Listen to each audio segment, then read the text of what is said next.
Hi, my name's Rebecca Matveyeva from 5-Star English Online, and as the title suggests, today we're going to look at some phrasal verbs with get with multiple particles, 2 particles to be exact. So phrasal verbs, they are often the cause of difficulty for many learners of English, and that's because there are lots of different combinations that we can have.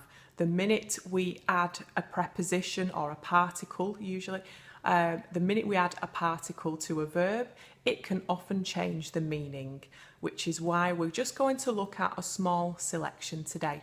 Let's remind ourselves of what particles can be added. There are many particles, but here are just a few. You can have out, away, in, at, on. Notice that these particles are quite often prepositions. But here are some examples of some combinations where you have more than one particle.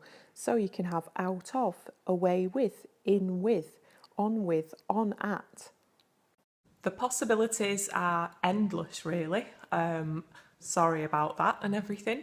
I'm sure that you know this already, and that's why phrasal verbs can cause some students to pull their hair out. But I tend to find the best way to teach and to learn phrasal verbs with students is to break them down just a few phrasal verbs at a time and organise them. In my way, I like to organise them with the same verb with different particles, and again, not too many at a time. So today we're just going to have a look at 3 phrasal verbs with get with multiple particles. Let's have a look at the 3 verbs we're going to see.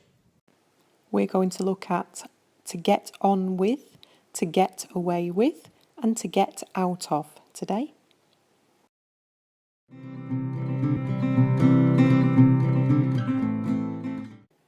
So let's have a look at our first phrasal verb, to get on with someone. If I get on with someone or get on well with someone, then that means I have a good relationship with them. We don't have problems, things are positive between us. We get on well, or simply, we get on. Let's have a look at that in the positive, negative and question forms to help you practice.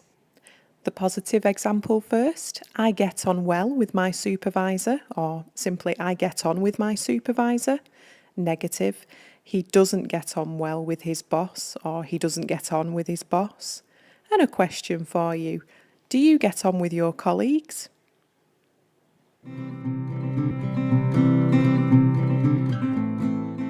Time for the next verb for today.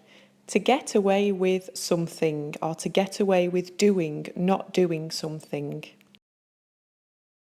That means that you escape something without consequences, without negative results. So if I do something, maybe it's okay, but if I do something slightly negative and I don't get the punishment that I should get, then that means I have got away with something.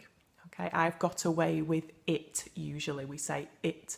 To get away with it means to escape without punishment, without negative consequences. So again, let's have a look at some examples in the positive, negative and question forms to help you get an understanding of how to use this phrasal verb and in what situations you might find it. Starting with positive. He got away with planning his presentation an hour before the meeting. It actually went well. Negative. She didn't get away with the mistake. Her boss was angry when he realised what she'd done. And a question. Can I get away with just coming to the afternoon meeting, or do I need to attend from 9 a.m?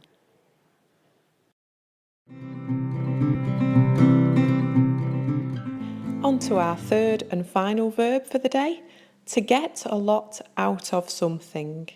So if I get a lot out of something, it means I take a lot of positives from the situation. It means that the situation has given me good results or something positive to take away, and it's a positive feeling. So I get a lot out of teaching, for example, because it makes me happy. I can see the results of my efforts when my students make progress. That means I feel positive about it. I get a lot out of it because you're imagining you're putting something in, you're putting effort in, and for that, your reward, your return is you are getting something out. You get a lot out, and that means you get positive feelings from something that you have done.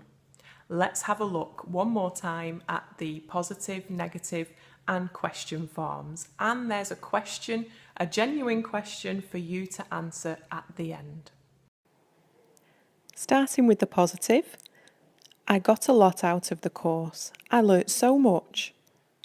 A negative, she didn't get a lot out of the meeting. Everyone just discussed the same thing over and over. And a question for you this time. Did you get a lot out of the tutorial? I really hope you did get a lot out of this tutorial. In any case, please let me know if you have any questions or any suggestions. I would love to help you with your English studies and to take your ideas into account when I'm making my videos. You can write me an email, rebecca@5starenglish.net, add me on Skype, my ID is Rebecca5star, or check out my website 5starenglish.net, which is in English or Russian if you prefer. Thank you once again and good luck with your English studies.